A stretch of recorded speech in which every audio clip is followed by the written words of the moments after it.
ఎంపిక వచ్చే నెలలోనే ఉండే అవకాశం ఉంటుందట. సో కొంత కేంద్రం నుంచి ఏం చెప్తా ఉన్నారు, సో కేంద్రం నుంచి రావాల్సినటువంటి అమలుకు సంబంధించి సో కేంద్ర ప్రభుత్వం అమలు చేస్తున్నటువంటి ప్రధానమంత్రి ఆవాస్ యోజన ఏదైతుందో సో ఆవాస్ యోజన కింద అయితే 4000 ఇండ్లు వచ్చేటువంటి అవకాశం ఉంటుంది. అదనంగా 4000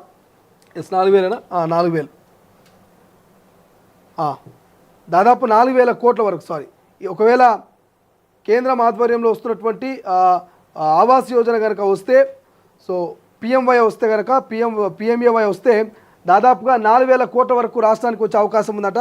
సో అందుకే కొంత ఆలస్యం అవుతూ ఉంది. కానీ ప్రధానంగా ఇందిరమ్మ ఇండ్లను తెలంగాణ ప్రజలకు ఇస్తున్నాం, ఖచ్చితంగా మాట నిలబెట్టుకుంటామంటూ చాలా రోజుల నుంచి కాంగ్రెస్ ప్రభుత్వము రేవంత్ సర్కార్ చెప్తా ఉంది. కాబట్టి సో మొదటగా ఇందిరమ్మ ఇండ్లకు సంబంధించి ఇందిరమ్మ కమిటీలు వేస్తామన్నారు.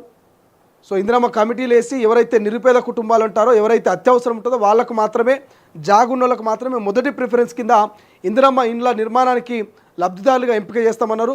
సో ఇప్పుడేమో ఏమంటారంటే ఇందిరమ్మ ఇండ్ల అభ్యర్థులకు ఏది లబ్ధిదారుల ఎంపిక విషయంలో వచ్చే నెలలోనే మొదలు పెడతాం. ప్రధానంగా ఇక్కడ తొలి దశలో సొంత స్థలం ఉన్న వారికి ఇండ్లు ఇస్తారట. సో దివ్యాంగులు, వ్యవసాయ కూలీలు, సాగు భూమి లేనివారు, పారిశుద్ధ్య కార్మికులు, వీళ్ళకు ఫస్ట్ ప్రయారిటీ. సో మనం ఊళ్ళలో చూస్తూ ఉంటాం, ఏం పని చేయక అంటే ఏం పని లేక చాలామంది తిండి కూడా గతి లేని వాళ్ళందరూ కూడా ఏం చేస్తూ ఉంటారు అంటే చాలామంది కూలి పనికి పోతూ ఉంటారు. ఎందుకంటే కుటుంబం గడవాలన్నా, ఆర్థికంగా బలంగా కావాలన్నా ఏదో ఒక పని చేయాలి. సో చాలామంది నిరుపేదలంతా కూడా కూలి పనికి కానీ పారిశుద్ధ్య కార్యక్రమాలు చేస్తూ ఉంటారు.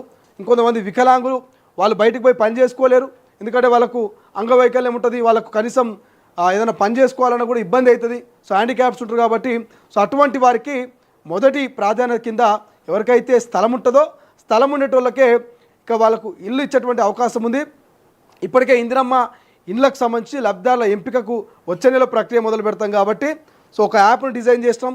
యాప్ ద్వారా ఎవరు లబ్ధిదారులు, వారి ఖాతాలో ఎంత అమౌంట్ ఎన్ని ఫేజుల కింద పడతా ఉంది, వాళ్ళ గృహ నిర్మాణానికి సంబంధించినటువంటి డేటా ఏంది, సో వాళ్ళు నిజంగా అర్హులా కాదా, ఇటువంటి అన్ని ప్రక్రియలు కూడా యాప్ ద్వారా ఇందిరమ్మ ఇళ్లకు సంబంధించినటువంటి లబ్ధిదారుల ఎంపిక జరుగుతుందంటూ సీఎం రేవంత్ ఇక మంత్రి పొంగులేటి సమీక్షలో కొన్ని ఏర్పాట్లు అయితే చేస్తూ ఉన్నారు. ఇప్పటికే పైలట్ ప్రాజెక్ట్ కింద మహబూబ్ నగర్, మెదక్, నిజామాబాద్, కొత్తగూడెం ఒక 4 జిల్లాల్లో పైలట్ ప్రాజెక్టుగా మొదలుపెట్టి అక్కడ సక్సెస్ అయిన తర్వాత రాష్ట్ర వ్యాప్తంగా కూడా ప్రతి నియోజకవర్గంలో ఈ యొక్క ఇందిరమ్మ ఇళ్ల ప్రక్రియను షురూ చేసేటువంటి అవకాశం కనిపిస్తుంది.